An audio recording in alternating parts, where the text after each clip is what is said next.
Welcome to my YouTube channel. आज की इस एपिसोड में हम सेल स्ट्रक्चर एंड फंक्शन से सेल की एक ऐसी फैक्ट्री के बारे में स्टडी करेंगे जो प्रोटीन बनाती है। जी, तो उसका नाम है राइबोसोम। राइबोसोम के बारे में आज हमने स्टडी करना है। इसमें से जितने इंपॉर्टेंट एमसीक्यूज आते हैं वो मैं आपके साथ आज डिस्कस करूंगा।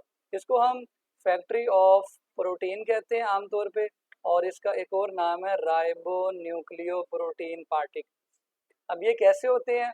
ये सेल के अंदर पड़े हुए होते हैं छोटे छोटे ग्रेनुल्स की फॉर्म में, जर्रात की फॉर्म में या पार्टिकल्स की फॉर्म में। तो ये आप सेल देखें टॉप पे, ये आपको जो छोटे छोटे ग्रेनुल्स नजर आ रहे हैं, ये ब्लैक कलर के ये छोटे छोटे, इनको हम राइबोसोम्स कहते हैं। ये साइटोप्लाज्म में भी आपको पड़े हुए दिखाई दे रहे हैं, जबकि ये एंडोप्लाज्मिक रेटिकुलम के साथ भी लगे हुए दिखाई दे रहे हैं।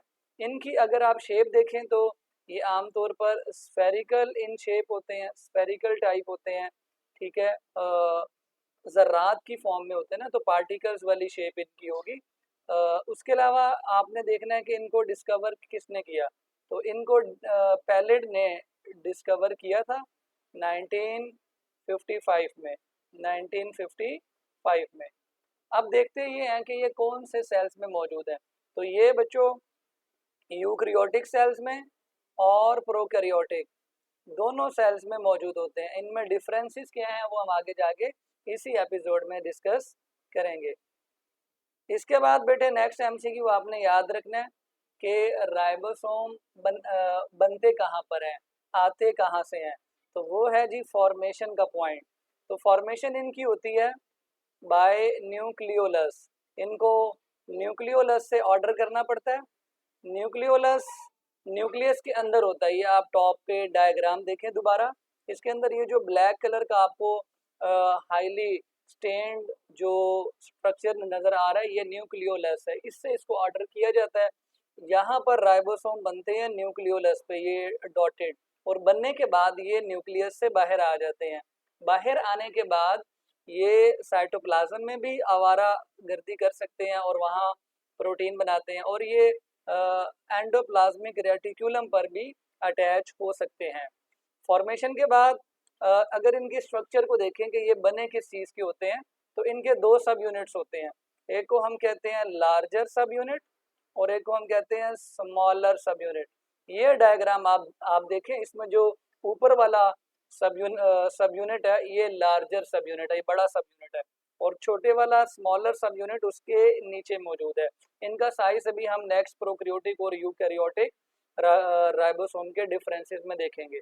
अब ये दोनों जो सब यूनिट्स होते हैं, ये दोनों अलग अलग पड़े हुए होते हैं। ये इकट्ठे उसी वक्त होते हैं, ये इत्तेफाक उसी वक्त करते हैं जब इन्होंने अपना काम करना होता है। आजकल वैसे भी आपको पता है कि हर कोई जो है वो अपने अपनी अपना काम निकलवाने के लिए किसी से इत्तेफाक करता है, वरना नहीं। तो दोनों सब यूनिट्स उसी वक्त इकट्ठे होंगे। दोनों बहुत ही ज़्यादा मतलबी हैं। ये दोनों अलग अलग घूमते हैं। जब इन्होंने प्रोटीन बनानी होती है तो ये इकट्ठे हो जाते हैं। इकट्ठे जब होते हैं तो इनकी अटैचमेंट होती है। अटैचमेंट जब दोनों की होती है तो दो चीज़ें इसमें इंपॉर्टेंट है जो इनकी अटैचमेंट में जिम्मेदार है। एक मैग्नीशियम आयन Mg2 आयन, और दूसरे साल्ट बॉन्ड्स। साल्ट बॉन्ड्स, ये बॉन्ड्स आरएनए और प्रोटीन के दरमियान होते हैं, क्योंकि आपको मैंने स्टार्ट में बताया था कि ये राइबो न्यूक्लियो प्रोटीन है। मीन इनमें आरएनए होता है, इनमें आरएनए होता है और इनमें प्रोटीन होती है। तो आरएनए और प्रोटीन के दरमियान ये बॉन्ड्स बनते हैं। आरएनए का फॉस्फेट ग्रुप और जो प्रोटीन है उनके जो अमाइनो ग्रुप्स होते हैं उनके दरमियान ये बॉन्ड बनते हैं, और इस तरह दोनों सब यूनिट्स इकट्ठे होते हैं और प्रोटीन बनाने के लिए ये अटैचमेंट करते हैं। अब हम देखते हैं कि प्रोकैरियोटिक और यूकैरियोटिक राइबोसोम्स में क्या फ़र्क है। अब ये प्रोकैरियोट्स में इसलिए हैं क्योंकि इनमें कोई मेम्ब्रेन नहीं है। They are non membranous. तो ये हम लिख भी देते हैं यहाँ पे कि ये नॉन मेम्ब्रेनस है। ये बड़ा इंपॉर्टेंट पॉइंट है कि वो कौन सा ऑर्गेनेली है जिसकी कोई मेम्ब्रेन नहीं होती। तो वो कौन से हैं? राइबोसोम्स हैं। प्रोकैरियोटिक राइबोसोम्स का साइज होता है 70S। अभी एस की है, एस एक स्वेडबर्ग यूनिट है।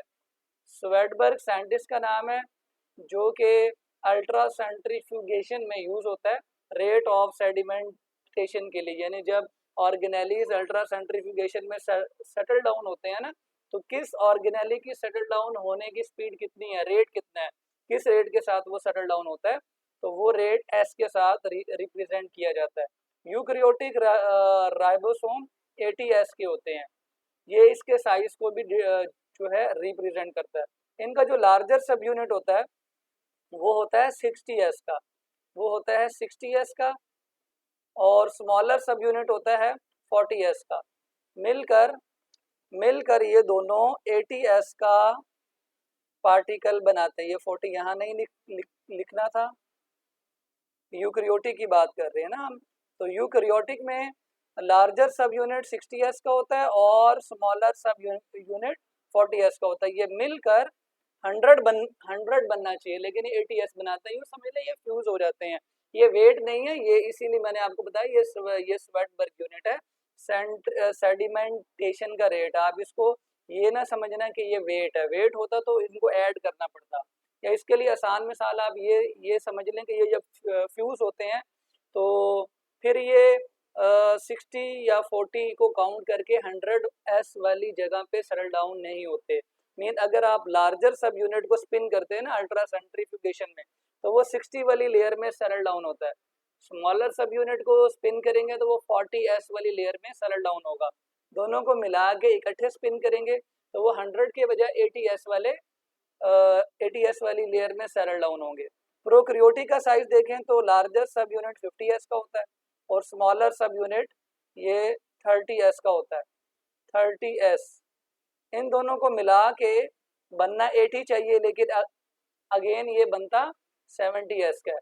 परसेंटेज ऑफ आरएनए और प्रोटीन, जो प्रोकैरियोटिक राइबोसोम्स होते हैं उनमें आरएनए ये 60% होता है और प्रोटीन 40% होती है, जबकि यूकैरियोटिक राइबोसोम में दोनों की अमाउंट इक्वल होती है, 50% आरएनए और 50% प्रोटीन, यानी इक्वल अमाउंट ऑफ आरएनए और प्रोटीन।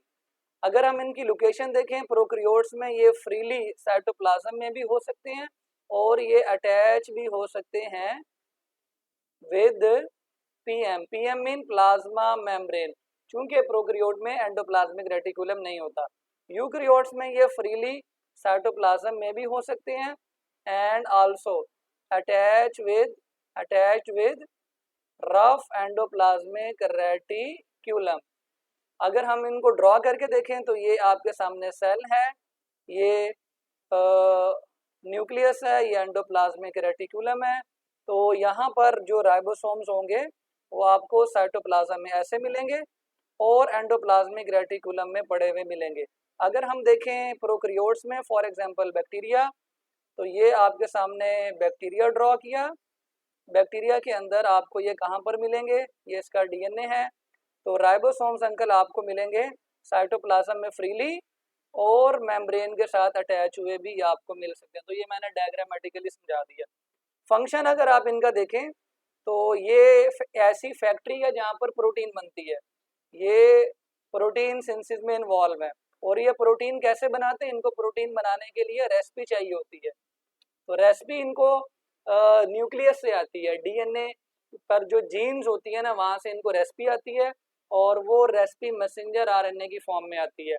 जब वो रेसिपी आती है तो राइबोसोम्स उनको रीड करते हैं बाय रीडिंग मैसेंजर आरएनए, और मैसेंजर आरएनए पे क्या होता है, रेसिपी, और वो रेसिपी कोडॉन्स की शक्ल में होती है। उन कोडॉन्स को रीड करते हुए ये प्रोटीन बनाते हैं। कोडॉन्स पे लिखा होता है कि कौन से अमाइनो एसिड्स को अटैच करना और कौन से अमाइनो एसिड्स को अटैच नहीं करना। अब ये थोड़ा सा नहीं आ रहा नज़र, तो मैंने ये अपने आप को थोड़ा सा गायब किया ताकि आपको ये नज़र आ सके कि मैंने पीछे मेंशन क्या किया है।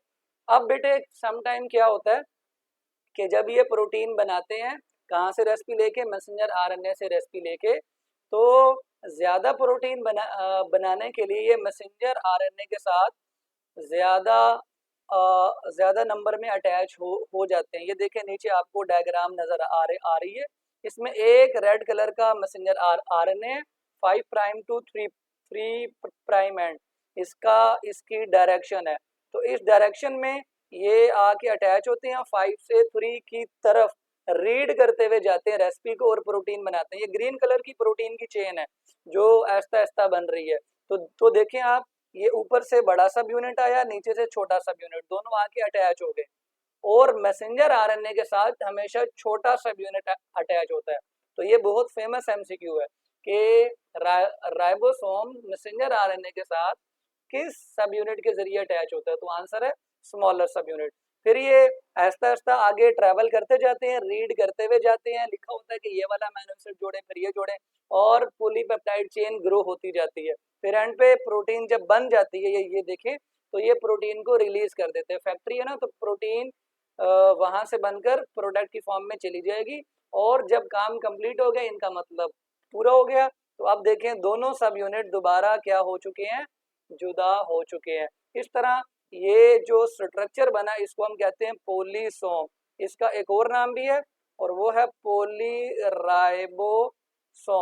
और इसकी इंपॉर्टेंस क्या है, कम टाइम में, लेस टाइम में ज्यादा प्रोटीन बनाने का जब ऑर्डर देता है ना सेल कि मुझे फलानी प्रोटीन चाहिए और ज्यादा क्वांटिटी में चाहिए, तो एक राइबोसोम से वो क्वांटिटी पूरी नहीं होगी। तो मिलकर वो राइबोसोम एक ही रेसिपी को रीड करते जाते हैं, एक तरफ से आते जाते हैं और दूसरी तरफ से प्रोटीन बनाते जाते हैं। इसके बाद ये प्रोटीन कहाँ जाएगी, इसकी कहाँ ट्रांसपोर्ट की जाएगी, और उसके बाद उस प्रोटीन का एंड रिजल्ट क्या होगा, ये हम नेक्स्ट एपिसोड में सीखेंगे।